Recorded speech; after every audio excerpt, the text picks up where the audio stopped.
परिवार तो सबके पास में है, लेकिन परिवार में प्रेम नहीं। कहने को मेरी पत्नी है, मेरा पति है, मेरा भाई है, मेरी बहन है, मेरी भाभी है, देवरानी है, जेठानी है, लेकिन सबके दिल में हैरानी, प्रेम नहीं। सहनशीलता, नम्रता, सरलता, शिष्टता, भद्रता, सौम्यता का जन्म होता है। सत्संग प्रेम को भी बढ़ाता है। सत्संग तुम्हारे दिल के दलदल को दूर करता है, मन को मंदिर बना देता है, दिल को देवालय बनाता है, तन को तीर्थ बनाता है, तुम्हारे कर्म को धर्म बनाता है और तुमको ज्ञान की आंखें प्रदान करता है ताकि तुम्हारा रास्ता कहीं भटकने ना पाए। तो आइए अब सत्संग का प्रसंग मैं चुन लेता हूं। संत कबीर से किसी भक्त ने प्रश्न पूछा है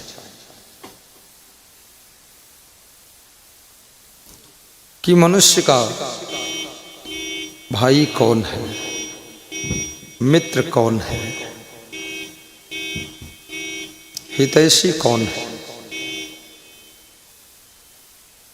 शयाना कौन है,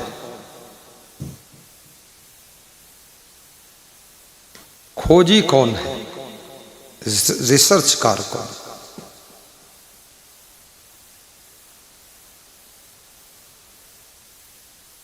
और अज्ञानी कौन है। संत कबीर बहुत ज्ञानी है, अस्पष्टवादी भी है। साहब कहते हैं सोई हित बंधु मोहि भावे। भावे का अर्थ होता है अच्छा लगना। जैसे आप कहते हैं ना, हमको ये मौसम भा गया, यानी अच्छा लगा। जैसे तुम कहते हो ये रिश्ता हमको भा गया, मतलब ये रिश्ता हमको बहुत अच्छा लगा, पसंद। ऐसे ही कबीर कहते हैं सोई हित बंधु मोहि भावे। कौन कौन बंधु, कौन मित्र, कौन हितैषी मुझे पसंद है, मुझे अच्छा लग रहा है। जो जात को मार्ग लावे। यदि मैं कभी कुमार्ग में चला जाऊं, गलत रास्ते पर चल दूं, तो मुझे समझा कर, पुचकार कर, प्यार कर, फटकार कर, फिर अच्छे मार्ग पर ले आए, वही मुझे हितैषी पसंद है और वही भाई पसंद है, वही मित्र पसंद है, जो कुमार्ग से सतमार्ग पर ले आए। मनुष्य एक ऐसा प्राणी है जो संगत से प्रभावित होता है। बचपन में कितने लोग बहुत अच्छे होते हैं, लेकिन जवानी में गलत संगत मिल गई तो वही अच्छे लोग बहुत बिगड़ जाते हैं। माता पिता कहते हैं बेटा बहुत अच्छा था, लेकिन पता नहीं क्या हो गया। माँ कहती मेरी बेटी इतनी अच्छी थी, इसको क्या हो गया, क्या हुआ। हाय बुआ, उड़ गया सुआ, गुरु जी की दुआ, इस बेटी को क्या हुआ। उसको लग गई बाहर की गलत हवा, यही हुआ। अब क्या करे, गुरु जी की दुआ, और उसका उड़ गया सुआ, यही हुआ।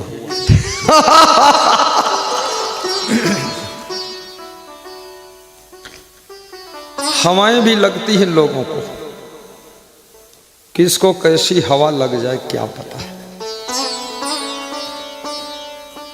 हवाओं में बहता हुआ इंसान, कभी कुसंगत की हवा लग गई, पूरा जीवन बिगड़ जाता है।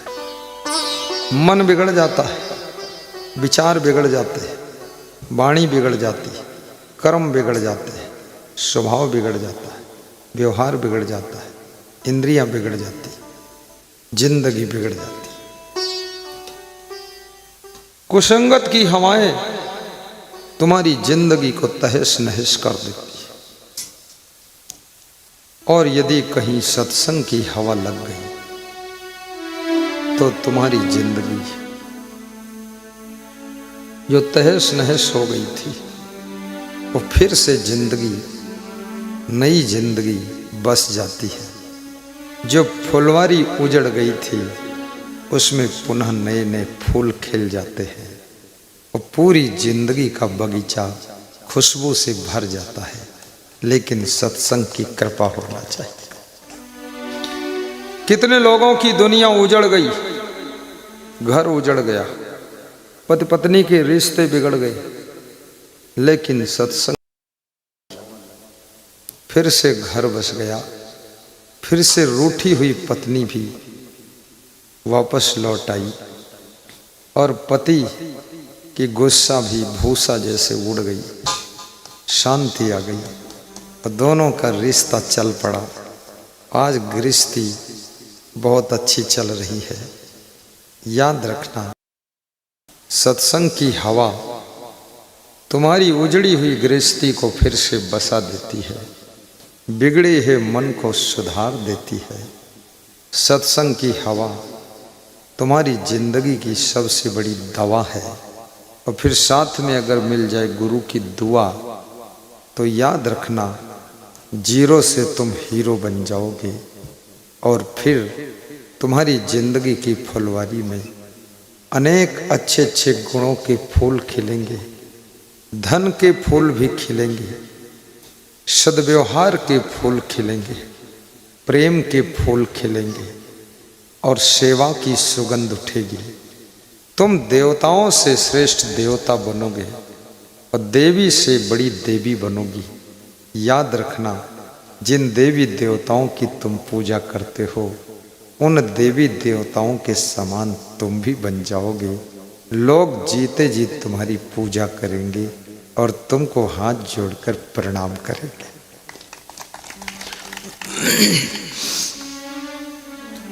सत्संग में बीच बीच तालियां भी बजाइए। जब दिल को बात छू जाए तो ताली बजा दो, मन को बात छू जाए तो मुस्कुरा दो, और आत्मा को छू जाए तो जोर से ठहाका लगा दो, और कहीं ना छुए तो सो जाओ। फिर यही नींद ले लो कुर्सी पर आराम से। कितने लोगों को जिनकी दिन में सोने की आदत है, बहुत सी महिलाओं को भी नींद आ रही है, सोच रही हैं सो जाऊंगी तो सत्संग कैसे सुन पाऊंगी। जो दिन में सोते हैं, जिस टाइम तुम सोते हो उस टाइम तुमको नींद का झोंका आता है। शरीर आदतों की जंजीरों में बंध जाता है। जिस टाइम तुम खाते हो उस टाइम भूख भी लग जाती है। लेकिन कितने लोगों ने अपनी जिंदगी का टोटल टाइम टेबल बिगाड़ के रखा है। कभी कब खाएंगे, कब सोएंगे, कब नहाएंगे, कुछ ठिकाना। कभी तो सुबह ही नहा लेते हैं और कभी रात में नहाते हैं, और कभी सुबह ही खा लेते हैं बासी और कभी शाम तक खाते ही नहीं। बड़ा उल्टम पलटम जीवन है। लेकिन जिंदगी का एक ही फार्मूला है, भूख लगे तब खाइए। लेकिन भूख का टाइम भी सेट करिए। वैसा नहीं है कि तुम सत्संग में आए और भूख लग गई और खाना शुरू कर दिए टिफिन खोलकर, वो बात ठीक नहीं। नींद लगे तब सोइए, ये भी गलत है। क्योंकि बड़ी मुश्किल से सत्संग मिला और सब काम रोक कर बंद करके सत्संग सुनने आई और तुम्हें नींद लग गई, तुम सो गए। हर समय नींद का आना, ये समझ लेना, ये भाग्य फूटने का टाइम आ रहा है। हर समय खाना खाना खाना, ये समझ लो तुम्हारे स्वास्थ्य की सत्यानाश होने का वक्त आ रहा। और हर समय गुस्सा करना, तुम्हारे घर से लक्ष्मी रूठ जाएगी। जो लोग अपनी पत्नी पर बहुत क्रोध करते हैं उनके घर में बहुत जल्दी गरीबी आती है। और जो लोग अपनी पत्नी को प्रसन्न रखते हैं उनके घर में लक्ष्मी की कृपा बरसने लग जाती है। इसलिए पत्नी को दुख मत देना, थोड़ा प्रसन्न रखना, क्योंकि पत्नी का नाम भी गृह लक्ष्मी है और धन का नाम भी लक्ष्मी है। जब गृह लक्ष्मी खुश होती है तो धन रूपी लक्ष्मी भी तुम्हारे घर में दौड़ कर आती है और तुम्हारी सेवा करती है।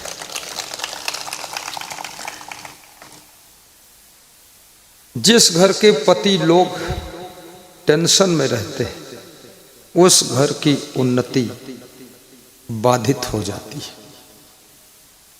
जिस घर की स्त्रियां मूडी डूडी पति की सुनती ही नहीं, चाहे जितनी दुर्गति हो जाए, वह अपनी छलांगों में चलती है, तो समझ लेना अब तुम्हारे घर की उन्नति में ब्रेक लगने वाला है। मूडी डूडी कभी मत बनो, विवेक से काम कीजिए। अपने आप को रबड़ जैसा कोमल बनाइए, पत्थर जैसा कठोर मत बनाइए। सुंदर स्वभाव बनाइए। स्वभाव बिगाड़ने से प्रभाव बिगड़ जाता है और स्वभाव सुधारने से प्रभाव सुधर जाता है।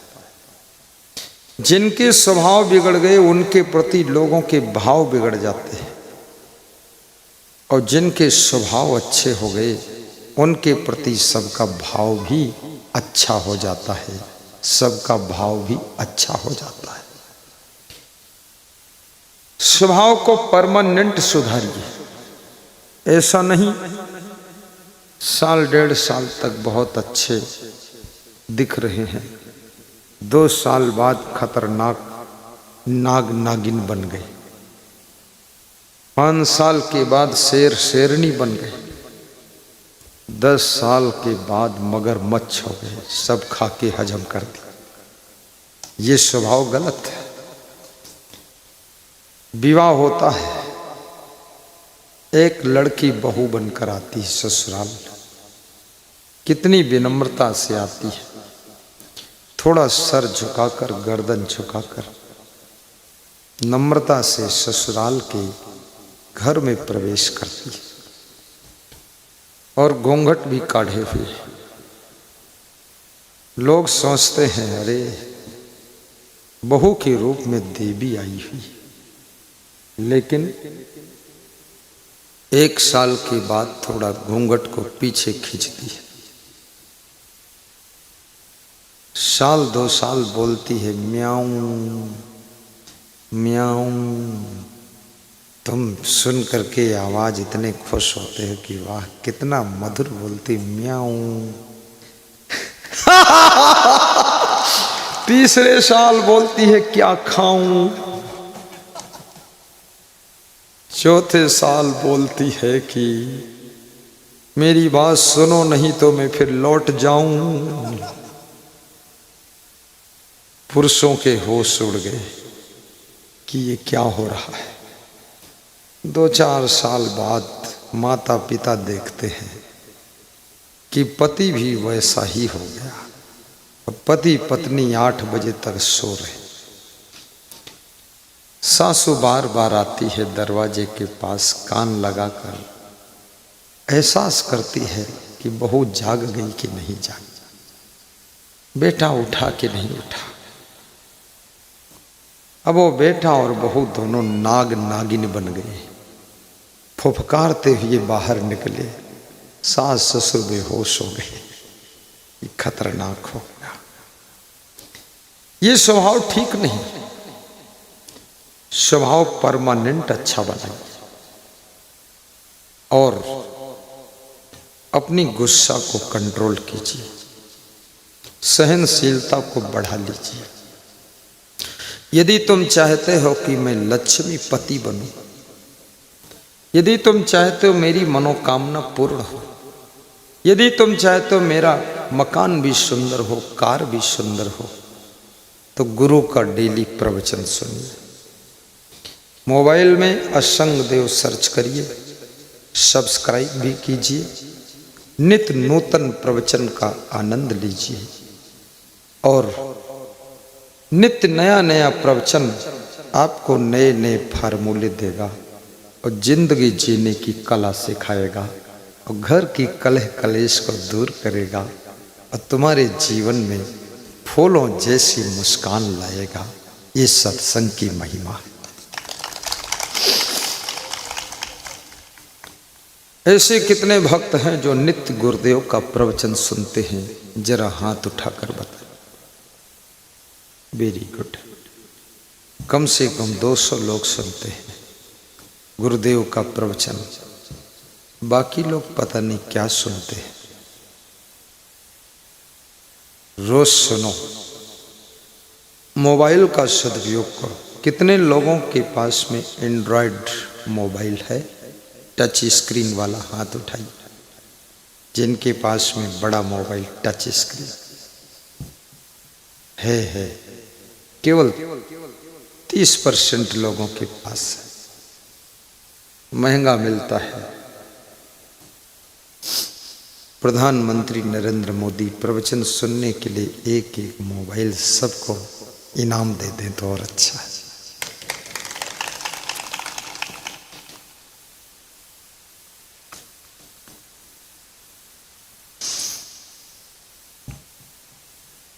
प्रवचन और कथा में अंतर होता है। प्रवचन ऐसे है जैसे दूध का घी है, कथा ऐसे है जैसे दूध है। 10 किलो दूध में मुश्किल से आधा किलो घी निकलेगा। तो मैं घी लेकर आया हूं, मैं दूध नहीं लाया हूं। लेकिन अगर मैं राम कथा, शिव कथा, विष्णु कथा, कृष्ण कथा, भागवत कथा सुनाता तो समझ लो गुरुजी दूध लेकर आए।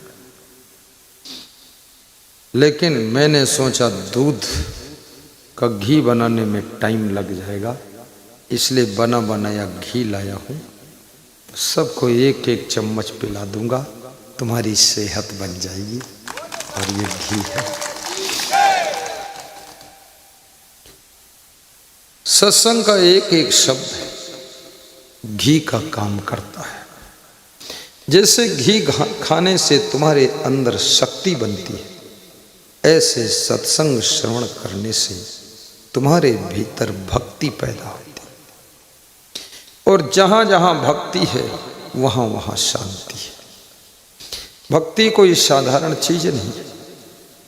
जब राजा भरथरी दुखी हुए, संसार की चोटों से घायल हो गए, तब उन्होंने भक्ति और विरक्ति का मार्ग पकड़ा था। महात्मा बुद्ध ने भी भक्ति और विरक्ति के पथ पर चलकर ही आत्म शांति को प्राप्त किया था। सूरदास जगत के अपमान की ठोकरों से दुखी होकर भक्ति के पथ पर चलकर परम शांति की अनुभूति किया था। महात्मा बुद्ध ने भी भक्ति का पथ पकड़ा था। कृष्ण भगवान, राम भगवान ने भी संदीपन गुरु, विश्वामित्र, वशिष्ठ गुरु की भक्ति के पथ पर चलकर अपने जीवन को धन्य बनाया था। ध्रुव, प्रहलाद, शबरी, मीरा सबने भक्ति के रंग में अपने जीवन को रंगा है। और भक्ति की जान सत्संग होता है। यदि सत्संग आपने छोड़ दिया तो धीरे धीरे भक्ति आपकी मर जाएगी। और सत्संग यदि सुनते रहे तो आपके मन में जो छुपी हुई भक्ति है वो मजबूत हो जाएगी, तंदुरुस्त हो जाएगी। सत्संग भक्ति की जान है। और सत्संग कोई महान पुरुष, संत पुरुष, वैराग्यवान पुरुष के श्री मुख से निकले हुए शब्द वे पुनीत सत्संग का कार्य करते हैं।